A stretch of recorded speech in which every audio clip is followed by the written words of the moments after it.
है आपका आपके अपने यूट्यूब चैनल आकाश बाबू क्लासेस में। तो बच्चों, आज हम स्टार्ट करते हैं प्रश्नावली 1.2। इससे पहले हमने आपको प्रश्नावली 1.1 करा दिया है, जो यूट्यूब पर हमने अपलोड कर दिया है। तो हम इसका पहला क्वेश्चन करते हैं। इसमें हम देखते हैं कि पहला क्वेश्चन है, सिद्ध कीजिए कि √5 एक अपरिमेय संख्या है।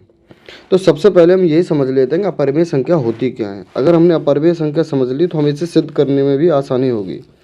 अगर अपरिमेय संख्या क्या है और परिमेय संख्या क्या है, उसको भी थोड़ा सा समझना पड़ेगा, क्योंकि हम इस संख्या को प्रूव करने के लिए परिमेय संख्या का भी सहारा लेंगे। तो जैसे कि हम समझते हैं परिमेय और इधर लिखते हैं अपरिमेय।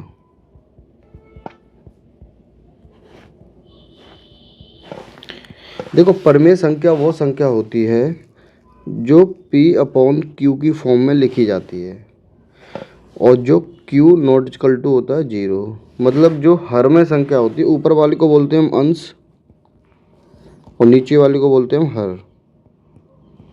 मतलब हर कभी भी 0 के बराबर नहीं होना चाहिए। जैसे कि एक एग्जांपल ले लेते हैं। हमने एग्जांपल लिया कि हमने लिख दिया 1/2। तो देखो, ये एक परिमेय संख्या होगी। क्यों? क्योंकि देखो, इसमें P की वैल्यू है, इसमें Q की वैल्यू है और Q की जगह पे 0 भी नहीं है, इसलिए यह एक परिमेय संख्या होगी। ठीक है, अभी लिख दिया हमने 4/8। देखो, ये P की जगह 4 है, Q की जगह कितना है 8 है और Q की जगह 0 भी नहीं है, तो यह एक परिमेय संख्या होगी। लेकिन परिमेय संख्या लिखने का ये फॉर्म नहीं होता है। परिमेय संख्या होने के लिए अंश और हर में कोई भी वैल्यू कॉमन नहीं होनी चाहिए। अब ये 4 से एक बार कट जाएगा, ये 4 से 2 बार कट जाएगा, तो ये संख्या कितना बचा 1/2। ये परिमेय संख्या होगी। जैसे कि हम एक संख्या और ले लेते हैं 6/8। अब ये संख्या परिमेय संख्या के रूप में तो है, लेकिन पूर्ण रूप से परिमेय संख्या नहीं है, क्योंकि ये इसमें 2 से काटेंगे इसे 3 बार और इसे 4 बार, तो ये आएगा 3/4। यह एक परिमेय संख्या होगी। मतलब यहाँ से हमारी एक चीज़ समझ में आई कि कोई भी परिमेय संख्या में कुछ भी कॉमन नहीं होना चाहिए। जैसे कि हमने लिख दिया यहाँ पर 7/9। अब 7 और 9 में कुछ भी कॉमन नहीं है, तो यह एक परिमेय संख्या मानी जाएगी। तो यहाँ से हमारी एक चीज़ समझ में आई कि परिमेय संख्या P/Q की फॉर्म में तो होनी चाहिए, लेकिन Q ≠ 0 होना चाहिए। मतलब हर की वैल्यू 0 नहीं होनी चाहिए। और P और Q जब लिखे गए हैं तो उन दोनों में कोई भी वैल्यू कॉमन नहीं होनी चाहिए। मतलब वो किसी से भी कटे ना। जैसे कि 6/8 2 से कट रहा था, 4/8 2 से कट रहा था, लेकिन यहाँ पे 7/9 आपस में नहीं कट रहे, 3/4 आपस में नहीं कट रहे, तो यह एक परिमेय संख्या का रूप है। ठीक है, अब हम समझ लेते हैं कि अपरिमेय संख्या क्या होती है। देखो, अपरिमेय संख्या वह संख्या होती है जो जितनी भी वैल्यू अंडर रूट में हो वो सब अपरिमेय संख्या कहलाती हैं। जैसे कि मैंने लिख दिया √2, लिख दिया √3, लिख दिया √4, लिख दिया √5, लिख दिया √6। देखो, ये अपरिमेय संख्या है क्योंकि ये रूट में है। ये अपरिमेय संख्या है क्योंकि ये रूट में है। ये अपरिमेय संख्या नहीं होगी। अभी समझाते हैं। ये अपरिमेय संख्या है, ये रूट में है। ये अपरिमेय संख्या है रूट में, क्योंकि √4 को हम लिख सकते हैं √4 2। ये हमने अब 2 लिख दिया। अब 2 तो एक परिमेय संख्या है, क्योंकि हमने तुम्हें पिछली क्लास में बताया था कि 2 एक नेचुरल नंबर है, मतलब प्राकृतिक संख्या है। देखो, प्राकृतिक संख्या, पूर्ण संख्या और पूर्णांक, ये तीनों संख्याएं परिमेय संख्या कहलाती हैं।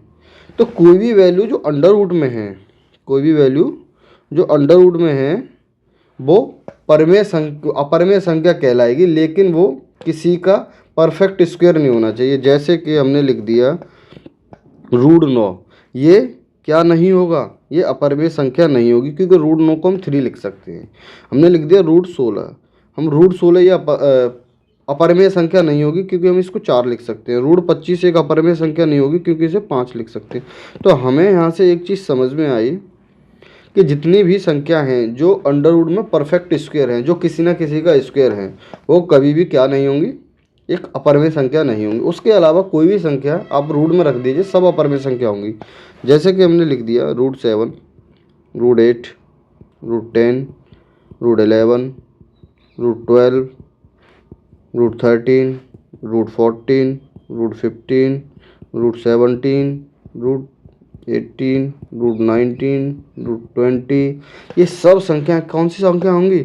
अपरिमेय संख्याएं। यहाँ हम आपको केवल यही क्यों बता रहे हैं कि रूट वाली संख्या ही अपरिमेय संख्या होंगी, क्योंकि इस प्रश्नावली में आपको जितने भी रूट वाले क्वेश्चंस हैं उन्हीं को प्रूफ करना है कि ये क्वेश्चंस अपरिमेय संख्या हैं। तो हम प्रूफ करते हैं कि ये अपरिमेय संख्या होंगी। देखते हैं कैसे। देखो, एक चीज़ मान लेते हैं कि मैंने मान लिया कि परिमेय संख्या ये 4 है। 4 को मैंने कह दिया कि ये अपरिमेय नहीं है, तो ये क्या होगी? ये परिमेय होगी। अब मैंने लिख दिया अपरिमेय। मैं बोलूँगा ये √5 है। ये √5 क्या नहीं है? ये परिमेय नहीं है। तो ये क्या हुई? ये अपरिमेय हुई। तो हमें यहाँ से एक चीज़ समझ में आई कि √5 को हमें अपरिमेय सिद्ध करना है, तो हमें इसे सिद्ध करना पड़ेगा कि यह एक परिमेय नहीं है। अगर हमने ये सिद्ध कर दिया कि √5 एक परिमेय संख्या नहीं है, तो हमें ऑटोमेटिकली प्रूफ हो जाएगा कि √5 एक अपरिमेय है। तो क्वेश्चन नंबर पहला करते हैं हम। क्वेश्चन नंबर फर्स्ट में हम आपको लिखेंगे कि माना √5 एक परिमेय संख्या है। ये हमने लिख लिया। अब कोई भी संख्या अगर परिमेय संख्या होती है तो उसकी फॉर्म क्या होती है? या तो देखो उसको लिख दो P/Q की फॉर्म में, या लिख दो A/B की फॉर्म में, या कोई सी भी फॉर्म जो अंश में और हर में दोनों संख्याएं दी हुई हों, ऐसी फॉर्म में हम लिख सकते हैं उसे। तो इसको हम क्या लिखेंगे? इसको लिखेंगे हम √5 = A/B। लेकिन यहाँ पे एक चीज़ लिखनी पड़ेगी हमें, B ≠ 0 तथा A तथा B में, एक मिनट,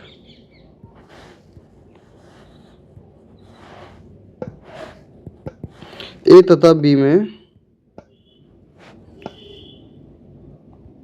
ओवैनिष्ट संख्या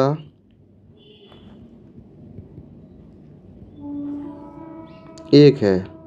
अब ये ओवैनिष्ट क्या होता है? ओवैनिष्ट को हम इंग्लिश में कहते हैं कॉमन। क्या कहते हैं बच्चों? कॉमन। अब ये समझ लेते हैं कि ए और बी में ओवैनिष्ट एक ही क्यों है। जैसे कि हमने आपको अभी समझाया था, जैसे 3/4 और इधर क्या है हमारा 6/8। तो देखो इस दोनों में कॉमन क्या है? इन दोनों में कॉमन है 2। तो ये 2 से 3 बार कट गए, 2 से 4 बार कट गए, तो 3/4 बचा। लेकिन इन दोनों में कॉमन क्या है? ये तो किसी से कट नहीं रहा ना, तो ये 1 से कटेगा। 1 से 3 बार और 1 से ये 4 बार। मतलब जिसमें कॉमन 1 हो, और हर संख्या में कॉमन 1 होता है। तो जैसे आप कहोगे कि 6/8 में भी तो एक कॉमन है।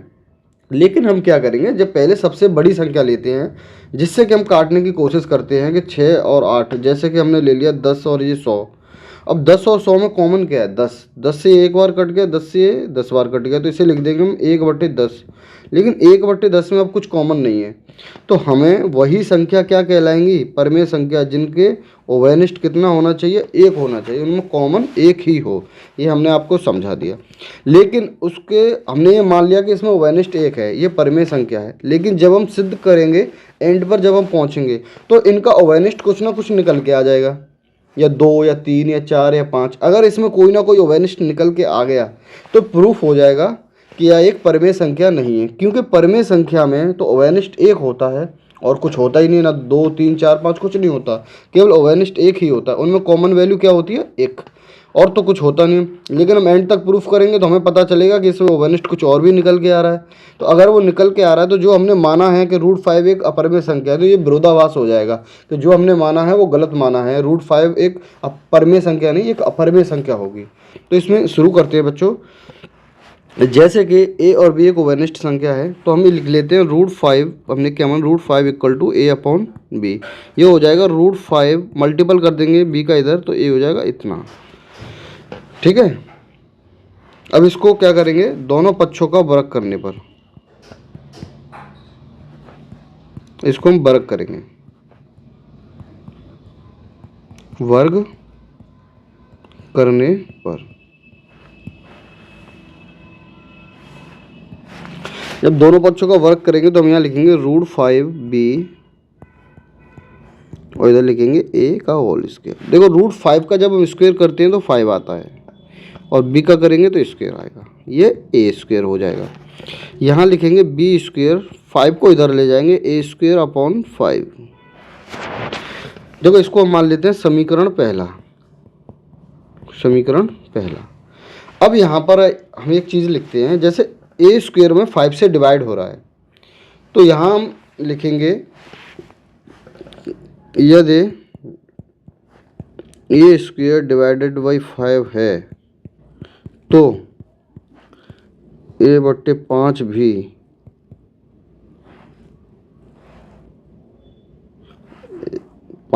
एक मिनट,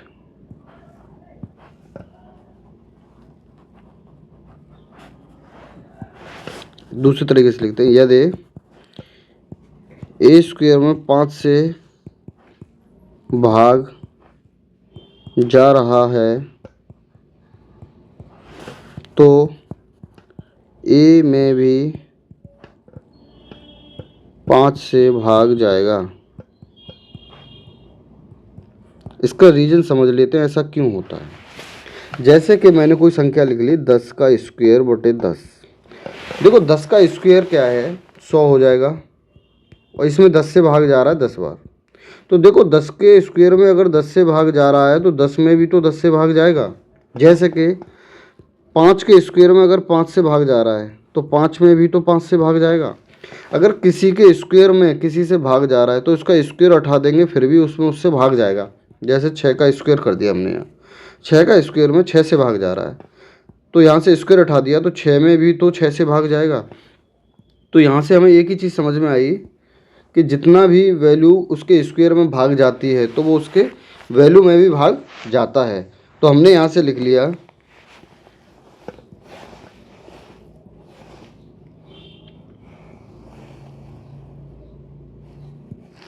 कि a/5 मतलब a डिवाइड कर रहा है 5 को, और ये हमने कोई संख्या मान ली, इस डिवाइड होने के बाद में संख्या निकल के आई c, तो हम लिख देंगे a बराबर 5c। ठीक है बच्चों, इसको हम समीकरण मान लेते हैं सेकंड। तो हम लिख लेंगे समीकरण 2 का मान समीकरण 1 में रखने पर, 1 में रखने पर, तो समीकरण 1 लिख लेते हैं। क्या है हमारा, b square equal to a square upon 5, ये लिख लिया हमने समीकरण 1। तो a की जगह पे 5c रखते हैं, b square equal to 5c whole square upon 5। देखो b स्क्वायर इक्वल टू ये हो जाएगा 25c स्क्वायर अपॉन 5, इससे 5 बार कैंसिल हो जाएगा तो b स्क्वायर लिख सकते हैं हम 5c स्क्वायर। तो नेक्स्ट करेंगे हम 5c स्क्वायर, तो हम क्या करेंगे b square upon 5 equal to c square. अब हमें यहाँ से एक चीज़ समझ में आई, अगर b स्क्वायर में 5 से भाग जा रहा है तो b में भी तो 5 से भाग जाएगा, तो b में भी तो 5 से, अभी हमने आपको समझाया था कि अगर a स्क्वायर में 5 से भाग जा रहा है तो a में भी तो 5 से भाग जाएगा। इसी तरीके से अगर b स्क्वायर में 5 से भाग जा रहा है तो b में भी 5 से भाग जाएगा। तो लिख देंगे हम यहाँ, यदि b स्क्वायर अपॉन 5,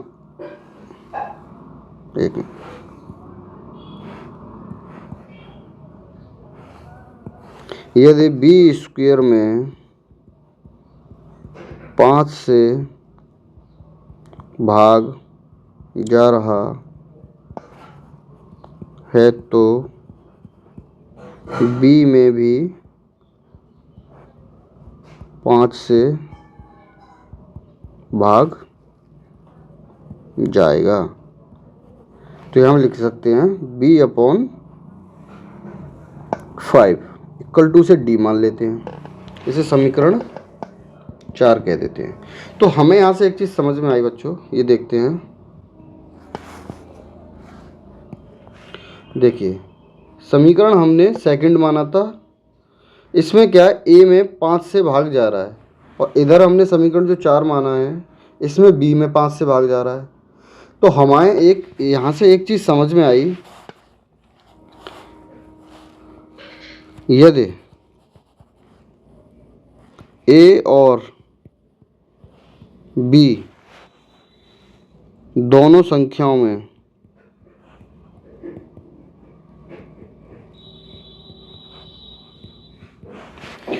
उभयनिष्ठ संख्या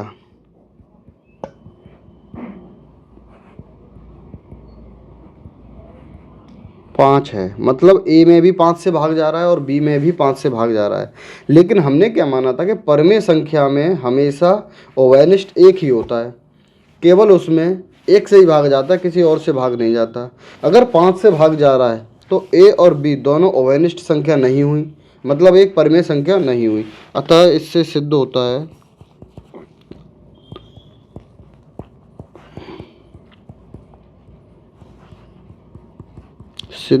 है कि ए अपॉन बी एक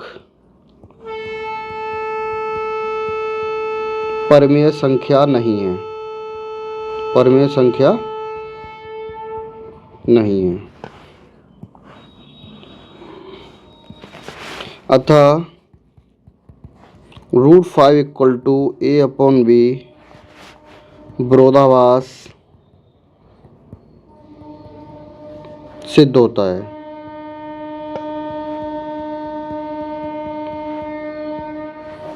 इसलिए सिद्ध हुआ के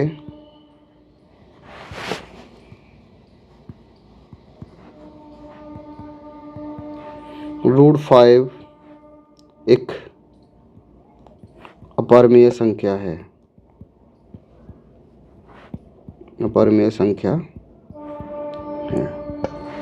तो यहाँ से आपको एक समझ में आ गया होगा कि √5 एक अपरमेय संख्या है। क्यों है? क्योंकि यह एक परमेय नहीं है, ये हमने सिद्ध कर दिया। अगर कोई संख्या परमेय नहीं है तो वो अपरमेय होगी, ये हमने आपको शुरुआत में जब इंट्रोडक्शन कराया था तो उसमें समझा दिया था। तो ये इसका सॉल्यूशन है पूरा, ये बच्चों नोट कर लीजिएगा। इसका हम सेकंड पार्ट आपको अभी कराते हैं। तो देखिए सेकंड क्वेश्चन क्या है हमारा, सिद्ध कीजिए कि 3 + 2√5 एक अपरमेय संख्या है। देखो एक ही तरीका है सभी क्वेश्चंस को करने के लिए। हमने पहला क्वेश्चन जैसे किया है बाकी के सभी क्वेश्चंस ऐसे ही होंगे, लेकिन हम आपको सेकंड क्वेश्चन समझा देते हैं कि कैसे होता है।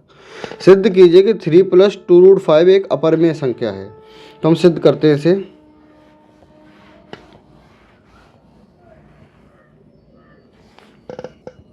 तो देखो इसमें भी हम यही मानेंगे कि 3 + 2√5 एक अपरमेय संख्या है। तो हम इसे क्या प्रूफ करेंगे कि यह एक परमेय संख्या नहीं है। तो हम मान लेते हैं कि माना 3 + 2√5 एक परमेय संख्या है, परमेय संख्या है। तो हम क्या लिखेंगे इसे, 3 + 2√5 equal to A upon B, B not equal to 0, A और बी उभयनिष्ठ, ए और बी में उभयनिष्ठ संख्या एक होगी। ये यहाँ हमें इतना मानना है कि कोई भी संख्या परमेय संख्या है तो ये कंडीशन उसमें होगी होगी, ये मैंने आपको समझा रखा है पहले ही। तो हम इसको प्रूफ करते हैं। जैसे 3 + 2√5 equal to A upon B दिया हुआ है, तो हम इसे 2√5 को यहीं रहने देंगे, क्योंकि रूट की वैल्यू को आप लेफ्ट में रहने दो, बाकी सबको राइट में पहुंचा दो। ए अपॉन बी इक्वल टू -3, 2√5 एक इसमें ले लेते हैं हम 1 नीचे, तो ये आ जाएगा इसमें b, a - 3b, ये हो गया इतना। अब हम क्या करेंगे, 2 का डिवाइड कर देंगे, तो √5 equal to a - 3b upon 2b, ये इतना हो गया।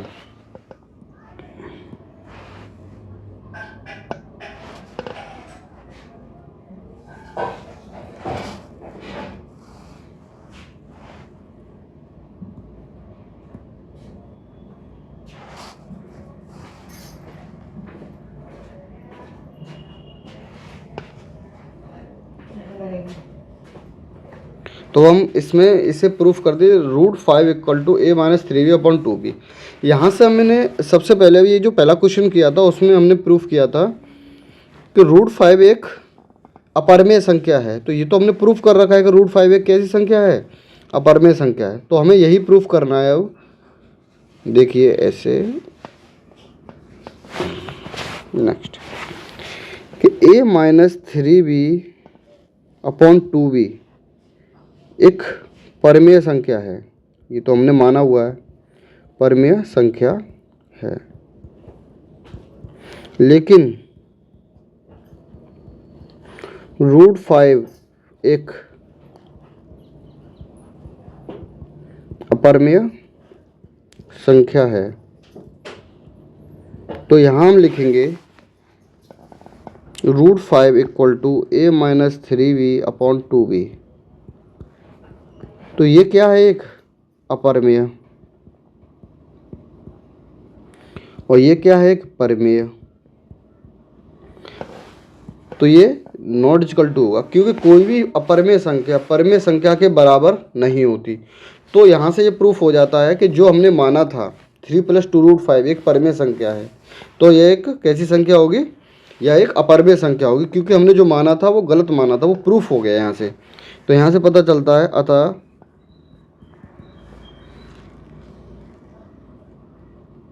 3 + 2√5 माना एक परिमेय संख्या थी,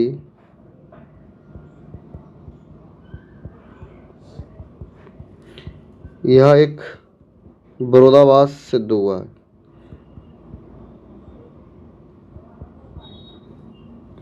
मतलब जो हमने माना था उसके विरोध में सिद्ध हुआ, विरोधाभास सिद्ध हुआ।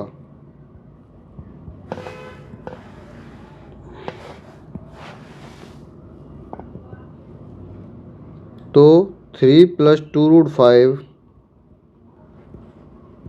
एक अपरिमेय संख्या सिद्ध हुई। तो बच्चों हम नेक्स्ट क्वेश्चन करते हैं, ये आपको समझ आया होगा। हाँ तो बच्चों हम थर्ड का फर्स्ट पार्ट करते हैं, 1/√2। ये हमें प्रूफ करना है कि यह एक अपरिमेय संख्या है। केवल आपको एक क्वेश्चन प्रूफ करना था अच्छे से कि √5 एक अपरिमेय संख्या है। उसके बाद में जितने भी क्वेश्चन हैं सेम पैटर्न सब में लगा हुआ है। तो केवल आपको यही प्रूफ हो जाएगा कि वह संख्या अपरिमेय संख्या है। जैसे कि हम इसमें करते हैं कि 1/√2 एक अपरिमेय संख्या है, तो हमें प्रूफ करना पड़ेगा कि 1/√2 एक परिमेय संख्या नहीं है। तो देखते हैं, माना 1/√2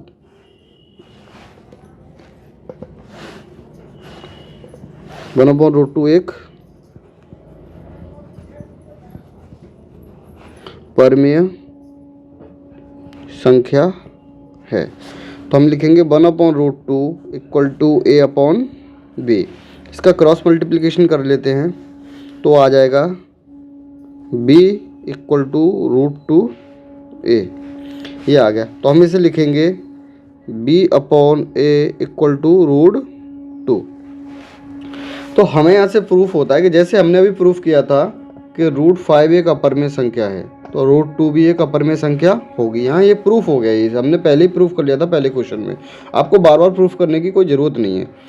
आपको अगर वो क्वेश्चन आता है √5 एक अपरिमेय संख्या है, या आपको एग्जाम में केवल यही क्वेश्चन आएगा कि √2 एक अपरिमेय संख्या है, √3 एक अपरिमेय संख्या है, √5 एक अपरिमेय संख्या है, √7 एक अपरिमेय संख्या है, ये आप सिद्ध करना है। तो वो मैंने आपको पहले क्वेश्चन में प्रूफ करके बता दिया। अगर इस तरीके से क्वेश्चन आता है तो आपको केवल ये करना है, इसमें b अपॉन ये आ गया तो हम मान लेते हैं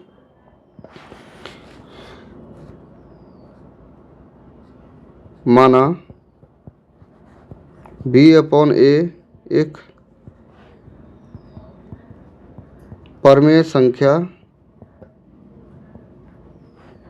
है जो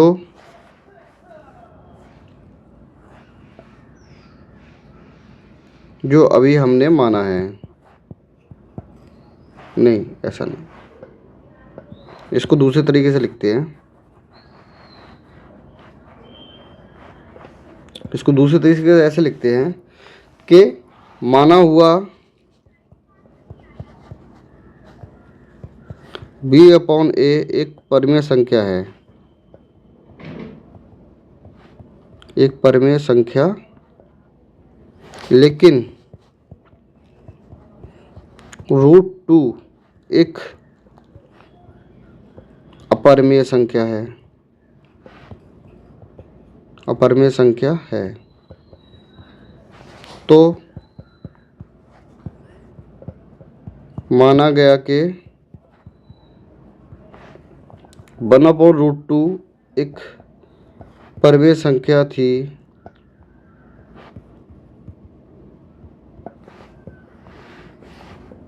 परिमेय संख्या थी। एक विरोधाभास सिद्ध होता है, विरोधाभास सिद्ध होता है।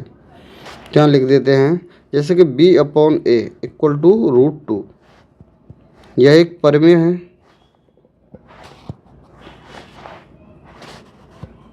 यह एक परिमेय है, इक्वल टू यह एक अपरिमेय है। ये कभी भी हो ही नहीं सकता कि एक परिमेय दूसरे अपरिमेय के इक्वल हो। तो यहाँ से प्रूफ होता है कि 1/√2 एक 1/, अतः सिद्ध होता है,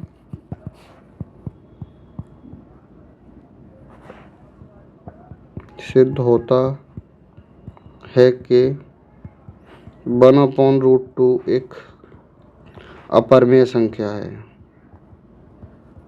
अपरिमेय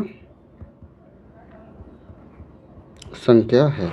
तो हम यहाँ से प्रूफ कर पाए इसको कि 1/√2 एक ऐसी संख्या है, अपरिमेय संख्या है। केवल आपको जो पहला क्वेश्चन है ना √5 या उसकी जगह √2 होता या √3 होता, केवल हमें उसको यही प्रूफ करना था कि वो अपरिमेय संख्या है। बाकी के जितने पार्ट दिए हुए इस क्वेश्चन में वो सब आपको पहले से ही पता है कि रूट वाली वैल्यू क्या है, आपको एक अपरिमेय संख्या है जो हमने सिद्ध कर रखी है पहले। केवल उनको हमें क्या करना है, ये प्रूफ करना है।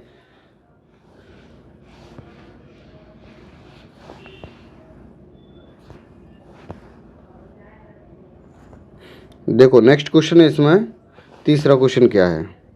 तीसरा क्वेश्चन है, सिद्ध कीजिए कि निम्नलिखित संख्याएं अपरिमेय हैं। पहला पार्ट हमने कर लिया, दूसरा पार्ट है 7√5।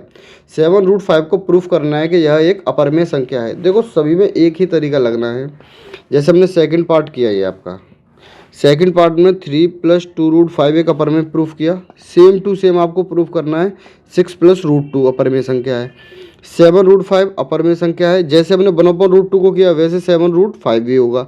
लेकिन हम करते हैं इन क्वेश्चंस को, कौन सा क्वेश्चन हमारा, थर्ड का सेकंड पार्ट 7√5।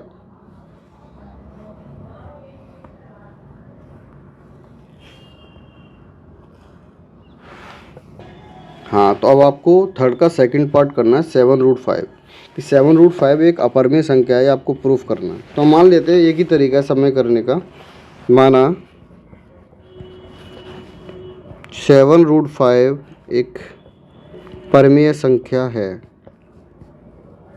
परिमेय संख्या है, तो हो जाएगा 7√5 इक्वल टू a/b, a/b। तो हम इसमें कर लेते हैं 7√5, b का मल्टीपल इधर कर देंगे, a इधर रह जाएगा। तो अब हम क्या करेंगे, नहीं, थोड़ा सा इसमें चेंज करते हैं, 7 का ही मल्टीपल उधर कर देते हैं। कितने, √5 इक्वल टू a/7 इधर आ जाएगा 7b। तो अब हम यहाँ से एक चीज़ मान लेते हैं कि हमने √5 इक्वल टू a/7b को एक परिमेय संख्या माना है। तो हम इसमें लिख देते हैं a/7b एक परिमेय संख्या है, परिमेय संख्या है, लेकिन √5 एक अपरिमेय संख्या है, अपरिमेय संख्या है। तो यहाँ से ये होता है कि परिमेय अब ये रूट 5 क्या है? अपरमेय। इक्वल टू हम लिख देंगे परमेय। तो अपरमेय कभी भी परमेय के बराबर नहीं हो सकता है, इसलिए यहाँ से हमने मान लेते हैं कि जो हमने माना है वो हमारा विरोधाभास हुआ। मतलब जो भी हमने प्रूफ, जैसे माना 7√5 एक परमेय संख्या है, ये प्रूफ नहीं हुआ, ये हम गलत प्रूफ कर पा रहे हैं इस चीज़ को कि 7√5 एक परमेय संख्या है, लेकिन ये परमेय संख्या नहीं है। जैसे हम लिख लेते हैं इसमें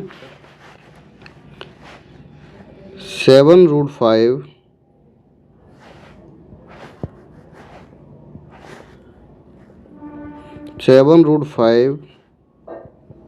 एक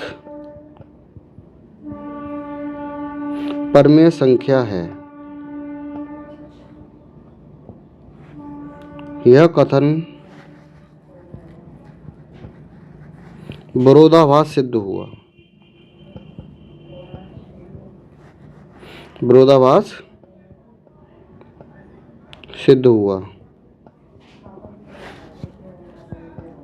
अतः 7√5 एक अपरमेय संख्या है।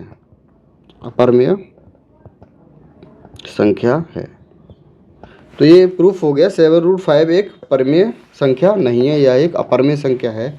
इस थर्ड पार्ट का एक नेक्स्ट पार्ट और रह गया है, थर्ड पार्ट, उसे भी कर लेते हैं। तो ये रहा थर्ड पार्ट 6 + √2। ये हमें प्रूफ करना है कि यह भी एक अपरमेय संख्या है। तो वही एक ही तरीका है, माना 6 + √2 इक्वल टू, नहीं 6 + √2 एक परमेय संख्या है, ये मान लेते हैं हम, और इसको प्रूफ भी करेंगे कि परमेय संख्या नहीं है, परमेय संख्या है। तो 6 + √2 इक्वल टू लिख लेंगे हम a/b। √2 को इधर रहने देंगे, a/b -6, केवल रूट की वैल्यू को हम इधर रहने देते हैं। √2 इक्वल टू, ये 1 लिख लिया नीचे, तो b आ गया यहाँ -6b।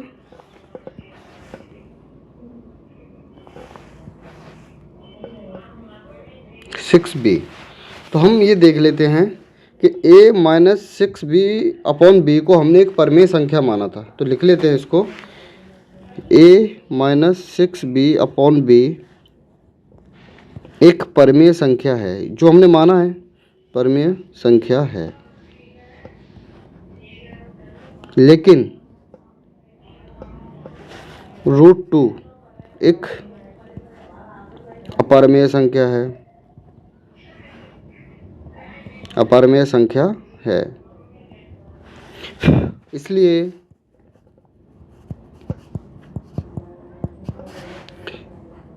यहाँ लिखते हैं, देखो √2, इस संख्या को लिख लेते हैं पहले यहाँ पे, √2 इक्वल टू a -6b/b। ये तो एक अपरमेय है, तो यहाँ लिखेंगे हम अपरमेय, और ये एक परमेय है, तो यहाँ लिखेंगे परमेय। और ऐसा कभी हो नहीं सकता कि एक परमेय अपरमेय के बराबर हो। तो यहाँ से प्रूफ हो जाता है कि जो हमने वैल्यू मानी थी 6 + √2 एक परमेय संख्या है, वह एक परमेय संख्या ना होकर हमें विरोधाभास प्रतीत होता है, जो हमने माना है उसके विरोध में सिद्ध हुआ है। तो यहाँ लिख लेंगे हम, अतः 6 + √2 एक परमेय संख्या थी, परमेय संख्या है, यह विरोधाभास सिद्ध होता है। विरोधाभास, क्योंकि जो हमने माना था वो परमेय संख्या, ये परमेय संख्या नहीं थी, ये एक अपरमेय संख्या थी, ये विरोधाभास प्रूफ हुआ है, विरोधाभास सिद्ध होता है। इसलिए 6 + √2 एक अपरमेय संख्या है।